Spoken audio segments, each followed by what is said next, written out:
Hello, this is Brian Rezny, president of Rezny Wealth Management and host of the Rezny Wealth Report. We have a great show for you today. A lot of questions have already come in. If you would like to send me an email question that we will read and answer on the TV show, send it to brianrezny@reznywealth.com. You can also call the studio and relay your question to a studio producer, and I'll take it that way. Either way works well for us as long as your question gets answered. Remember, this show every week is all about you, the investor. We uncover the misconceptions of advisors, real advisors, fake advisors. We uncover the conflicts of interest against annuity salespeople in Wall Street and the local guy at the investment department at the bank. We make sure that you can make better decisions around your portfolio. You know, it's a sad fact that too many investors are taken advantage of routinely by so-called advisors because they simply don't understand the difference. I know we've received a number of calls and questions on that specific subject, and we'll answer some of those today. But one of the questions that routinely comes up is, how do you know when to sell? And unfortunately, a lot of investors will buy investments, but they don't know when to actually sell the investment. And as an example, let's talk about the stock market.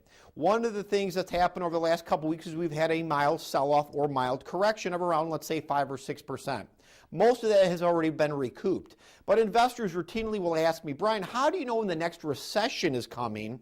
These are these catastrophic cascades where investments can go down 20, 30, 40%.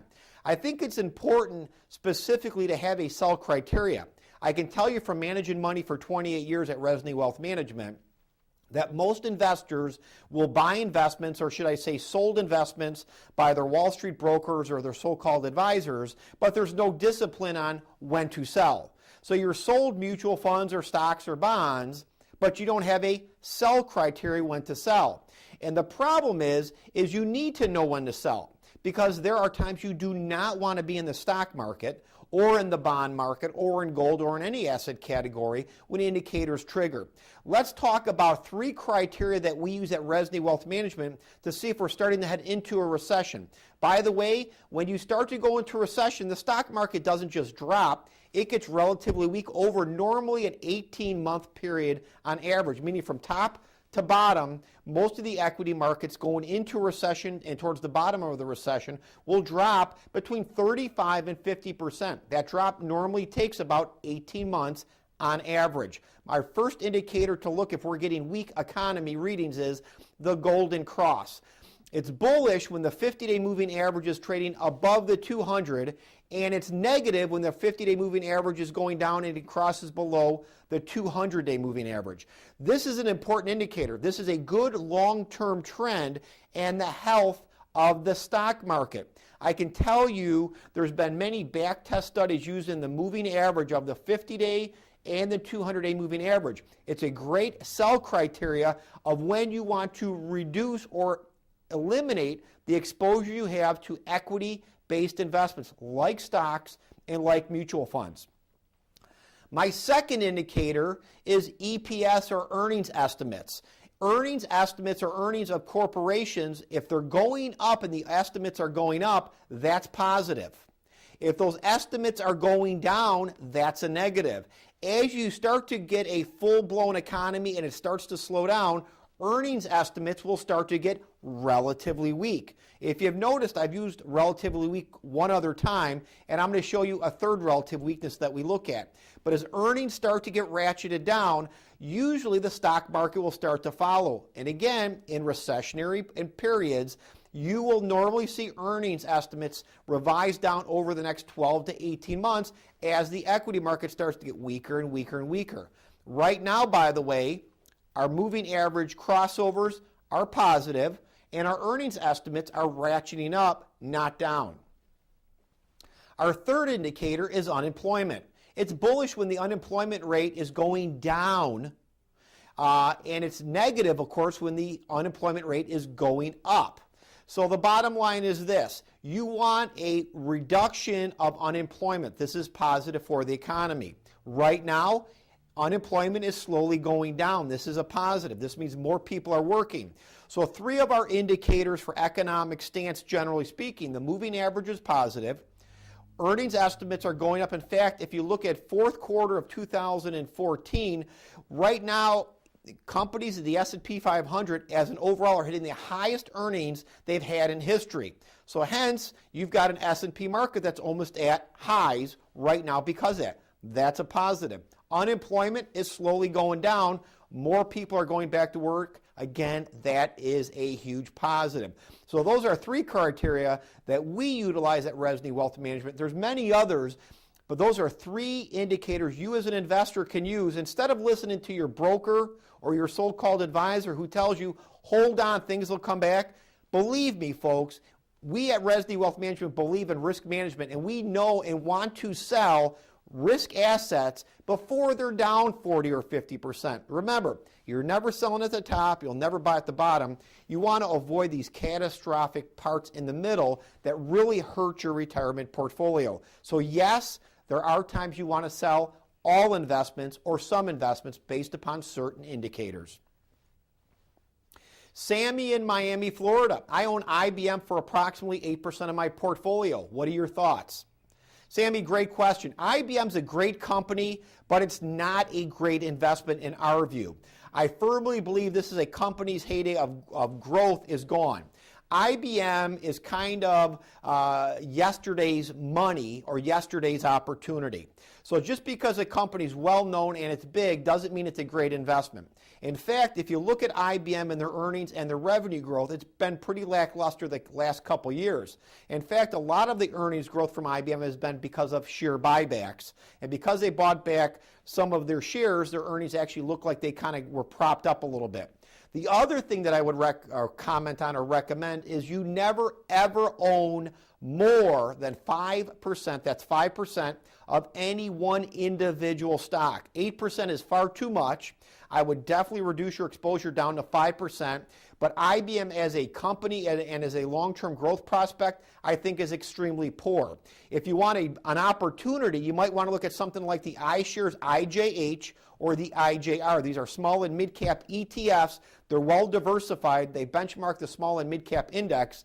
Fair disclosure, we currently own those at Rezny Wealth Management, but I feel those would be far superior opportunities than your IBM you currently own today. Sandy in Naples, Florida. I am 65. My advisor is recommending an American Equity Index annuity for my IRA. He says I can get $26,000 a year for life on my $500,000 with an income rider. What do you think? I think you better fire real quick that advisor, because that advisor is not an advisor at all. Number one, it's a commission salesman selling one of the most hideous, overexpensive, most complicated with lockups and surrender periods products I know, which are called these hybrid or equity index annuities. Do not buy it. Number one, you're talking about IRA money that's already tax deferred. Don't do it. Number two, you said you're 65 years old, you have approximately $500,000, and you're going to get $26,000 for life. That's this income rider. You're 65. Divide $26,000 a year, Sandy, into your $500,000. It's going to take you almost 20 years to get your own money back. Would you take a job that you had to pay them to work there? Of course you wouldn't. Why would you buy an annuity that's going to take you 20 years to get your own money back? That is crazy and ridiculous. Your life expectancy, by the way, is around age 86. So that means you're going to get your own money back, and if you live longer, then there's a chance they'll keep paying you. That sounds like a pretty lousy investment to me. So basically, no return or little return, and you get paid back your own money. The other problem you have, Sandy, is $26,000 may seem like a decent amount today, but what about inflation? At a 3% inflation factor, every 5 years, you're going to lose 15% of your value or spending power of that $26,000. In 10 years, you're going to lose 30%. And in 20 years, you can do the math. Bottom line is this: you are clearly working with an insurance salesperson who wants to sell you an expensive equity index-based annuity that's good for him and his firm. His interests are with himself and his firm. They're not in your best legal interest. Hire only a fee-only registered investment advisor firm. You're clearly dealing with a salesperson who wants to line his pockets. You'll be sorry if you buy that annuity. That I promise you. Carl in Fort Myers, Florida. My portfolio approximately $3.2 million. I'm invested in VAs, variable annuities, and mutual funds. My advisor is recommending me to liquidate one of my variable annuities for $600,000 and move it into a fixed equity index annuity through security benefit for better growth. What do you think? I think your broker or advisor, so-called advisor, is trying to basically line his pockets and make the next car payment or house payment. What he's trying to do is take your money out of a variable annuity, which I don't believe in anyway because these things are cost-ridden, flip you into another kind of annuity, which is a fixed equity index annuity, to earn another commission and reload your portfolio with another gigantic 8 or 10-year surrender period. Don't do it. What you should do is go to my website, reznywealth.com. You can download for free why annuities are dangerous to your wealth and your retirement. Do not do the conversion. The broker is clearly trying to make a car payment or house payment, trying to line his pocket. Number one, the variable annuity has a better chance, in my opinion, to make a better return. So for him to tell you you're going to get a better return on that equity index annuity is a blatant lie, and he's basically telling you a story. Don't listen to it. You should also review all the annuities that this person clearly has sold you. The average variable annuity that we review at our firm has expense ratios as high as over 5% every single year. Those high fees and costs rob your retirement of precious return. So at the end of the day, look for a fee-only registered investment advisory firm like Rezny Wealth Management and download for free that report, Why Annuities Are Dangerous to Your Wealth and Retirement. Do not do the conversion. I would suggest you call my office in Naples or Fort Myers. Our number's at the bottom of the screen. Make an appointment. Let's sit down and review your portfolio, and we'll show you how a real money management firm that works as a fee-only fiduciary can actually act and work in your best interest and not sell you a bag of goods or take your retirement to the woodshed selling you an expensive, crummy annuity. Phil in Miami, Florida. I heard a question on your show about markups and markdowns on bonds. I've been buying bonds and selling bonds through Morgan Stanley and David Lerner Securities. What am I really paying? Phil, that's a great question. Not only do those two firms you cite, but all brokerage firms in general do what's called a markup and a markdown. As an example, you have $100,000 to invest. Your Mr. Broker calls you up and says, hey, I've got XYZ bond, and let's say they're going to sell to you for $103,000. They may have bought that bond for $100,000. That's a 3% markup. They paid $100. They sell it back to you for $103. That's a 3% markup. Then when you go to sell that bond, they take a markdown. It's selling for $105,000, and they basically tell you they sold it for $102,000. That's another 3% markdown. It's legal for brokerage firms to put their interests ahead of yours under suitability. So there's no shock there. The thing is, it's legal for them to mark up and mark down bonds. They can't be too egregious because if they're caught, and by the way, Morgan Stanley and David Lerner have both been fined by FINRA for excessive markups and markdowns on various kinds of bonds. I would suggest you go to FINRA, F-I-N-R-A, FINRA.org. In the top of the webpage for FINRA, this is the regulatory agency for firms like you mentioned, type in the top thing, your firm name that you're working with, and markup and markdowns. You'll see a laundry list of fines and censures that these firms have had, all these brokerage firms, for excessively taking too much advantage of their client. Remember, when you're in a brokerage account, that's suitability. It's legal for your broker and their firm to basically offer you things that you're suitable for, but that is not best or cheapest for your portfolio. So what are you paying? You don't really know. I would suggest you get in writing from both of those firms before you buy or sell your next bond exactly how much they're going to mark up and mark down those bonds. You're going to probably find out that cost is exorbitant and you can do it a much cheaper way other places. I'm going to take a short break and I'm going to come back with my next question from Ed after this.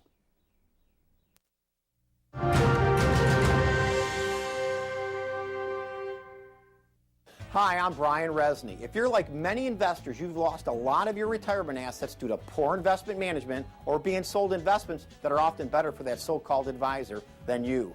Most so-called advisors are just salespeople or brokers for investments their firms represent.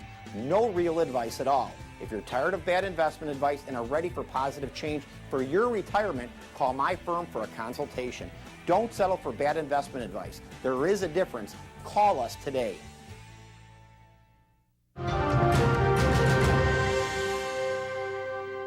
Hello, this is Brian Rezny. We're back, and we're taking your calls, your questions, and your email questions. So you can send me an email question to brianrezny@reznywealth.com. You can also call the number at the bottom of the screen. Give your question to a studio producer. We always like taking calls and questions. We want to make sure that your questions are answered properly. I would also encourage you to go to my website, reznywealth.com. We've talked about some terminology, one being fiduciary and suitability. The biggest risk you have as an investor is not understanding the actual role of your broker and their firm. Most firms work under suitability, and very few firms work as a fee-only fiduciary or money manager registered investment advisor. The biggest risk you have as an investor is to falsely believe all firms have a legal obligation to work in your best interest. Go to my website right now. You can download for free Fiduciary versus Suitability. That is the number one risk you have as an investor, is to falsely believe all investment firms are looking out for your best interest when clearly the majority are not. I'm going to go back to Ed in Cape Coral. I have approximately $400,000. I'm working with a local bank investment department. I pay a fee, and I own 38 mutual funds and 2 ETFs. This seems over-diversified, hasn't done great, and why do they own mostly mutual funds?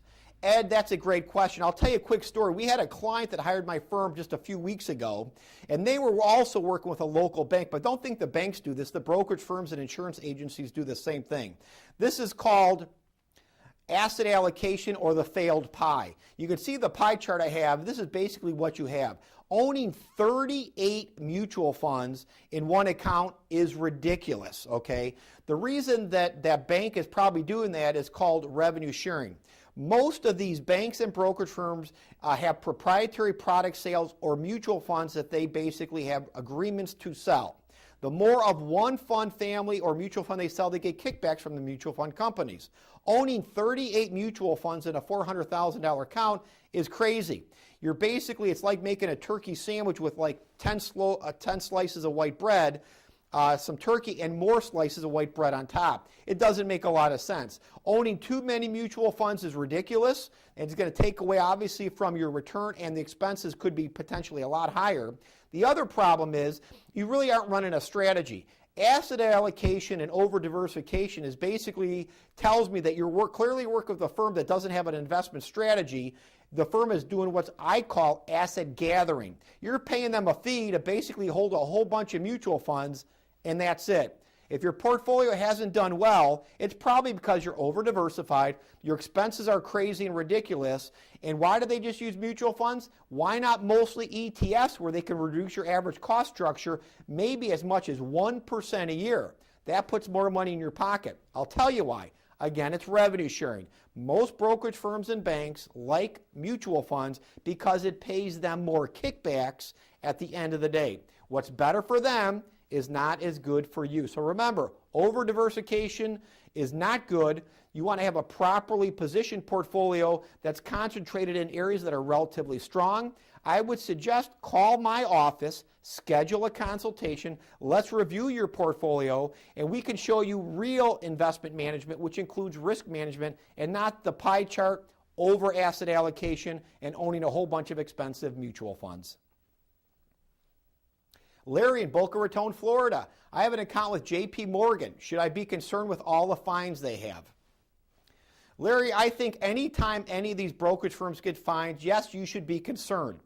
I again would go to, you can go to sec.gov, that's sec.gov, or FINRA, FINRA.org. Either one of those, you can plug in JP Morgan and see all the fines and censures they have.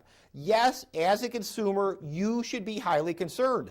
I believe last year, JP Morgan alone had over $23 billion of fines. I guess it pays to do a lot of things that are wrong against your clients, otherwise they wouldn't have these ridiculous fines. You should be concerned. Every investor should always check out the firm they entrust their money at FINRA.org or sec.gov. What I'm always amazed as a money manager is how few investors know about those two websites or even bother to check out their firms. If you did, my guess would be most people would not utilize these firms that have inherent conflicts of interest that clearly work against you and your money. Byron in Fort Myers, Florida. I would like you to comment on the differences in fees associated with buying shares of mutual funds and ETFs. Byron, great question. Basically, there's a couple different costs in a mutual fund.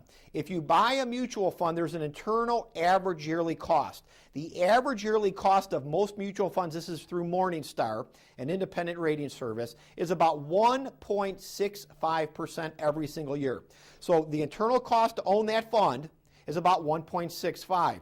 The average ETF or exchange traded fund, the average yearly cost is maybe around 10 to 20 basis points, or well less than 0.25%. So as an investment goes, most mutual funds don't outperform their base index. In fact, less than 20% do long term. ETFs basically match that base index, so you have a chance to keep up with it, but at a substantially lower cost. All in all, mutual funds are outdated, they're expensive, and they don't keep up.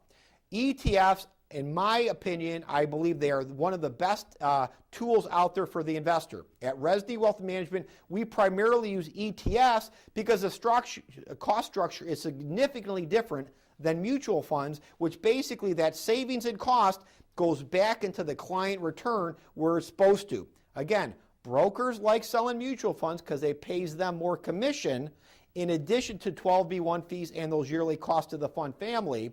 ETFs are much cheaper and, in my opinion, substantially better way to diversify a portfolio so you have a chance to cut expenses, which puts more money again in your pocket. Vinny in Bonita Springs, Florida. My wife and I are looking for an advisor. We interviewed two. Both try to sell us annuities, which I'm smart enough to know is not good. How do you find a real advisor, not an annuity salesperson? I tell you what, Vinny, if I had $1 for every time I get a question like that on my TV or radio show or people that come into my office, it's sad, and I could tell you this statistically. Over 80% of the people that have come into our offices and hired my firm have been sold 1 to 4 annuities. The majority of stockbrokers, brokers, so-called advisors, or people working at the bank or insurance agents really want to sell annuities because it pays the highest commission without breakpoint. That's the bottom line. They'll tell you all fancy different reasons why you want to buy an annuity, but at the end of the day, you're not buying anything. You're being sold something highly expensive. Most advisors are not advisors at all. They're salespeople representing products their firms represent, and they are required to sell. So how do you find a real firm? You want to look for a fee-only registered investment advisory firm working in a fiduciary capacity, like our firm. By the way, there's fee-based firms. You want to avoid those too. Fee-based is not fee-only, and it's not even remotely close. Almost all the insurance companies, banks, and the brokerage industry do fee-based accounts. The problem is they also do commission accounts next to the fee-based account. So one of your accounts may be under fiduciary with conflicts of interest, and some of your money might be in a suitability or a brokerage account, which is full conflict of interest. How do those two differentiate themselves, and how do you know as an investor what you're really getting? It's very hard. Now, while these firms that are fee-based have to disclose all these conflicts and extra costs, most investors don't read that Form ADV, and unfortunately, again, are paying excess costs and still have the same conflicts they may have had before. So you want to look for a fee-only registered investment advisory firm. I would suggest you go to my website, reznywealth.com. For free, you can download the fiduciary versus suitability questionnaire. When you go to interview a firm, this questionnaire gives you the 13 questions that you want to get answered, and it also has a place for that advisor and firm to sign off that they are in fact fee only, that they actually manage your money, and it also has the questions if there are any conflicts. You'll know exactly what you're getting into. If you would have used that free questionnaire on our website, you could have taken it to those people that you talked with first, those annuity people, and within 5 minutes you would have found out These people are no more than annuity salespeople trying to hawk a commission product, which again is not good for you or your portfolio. I'm glad you're one of the smart people who took the time to call our show, and I'm glad you're one of the smart people that realize annuities are not good for your portfolio. In fact, I'd encourage you to go to my website, and you can also download Why Annuities Are Dangerous to Your Wealth and Retirement. It'll give you more of a preference and show you some of the information as an investor. You need to understand why annuities are expensive and why they really should be avoided overall. One of the things I want to make a comment about before we're done with today's program is, again, about the U.S. economy and the world economy. You know, today we do live in a world economy. It's not just us. And if I look at the investments around the world, there's many different investment categories, not just stocks, not just bonds, but there's all kinds of categories and subsectors and around the world. As an investor, you want to position your portfolio into relatively stronger sectors in an uptrend. And you want to avoid sectors that are in a downtrend. I find too many investors don't follow an investment strategy. They buy things that they're sold by Mr. Broker, and unfortunately, once they buy those assets or those investments, they don't know when to sell. So then they're shocked when the next recession comes and their portfolio drops 30 or 40 or 50%. Earlier in today's program, I talked about 3 indicators that we like to utilize at Rezny Wealth Management, which help us give an idea to the direction not only of the markets, but also the direction of the economy, whether it's up or down. I think a lot of investors need to have a disciplined sell strategy in your portfolio, because without a sell strategy, 2000 and 2008 may be a repeat next year or the next 5 years. I firmly believe we will have another recession. We have them statistically about every 6 to 7 years.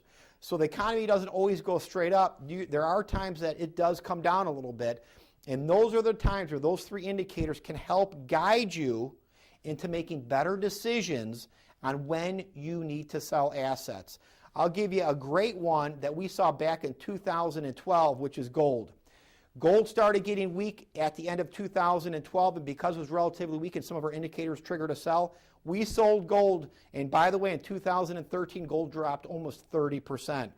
Those indicators can help you avoid catastrophic losses. Folks, I'm just about out of time. Please visit my website, reznywealth.com. We do have offices throughout Florida, Naples, and in Fort Myers. I would stress you call my office, schedule a consultation. There is a difference. We invite you to experience it. Fee-only money management, fiduciary standard of care. Have yourself a profitable week.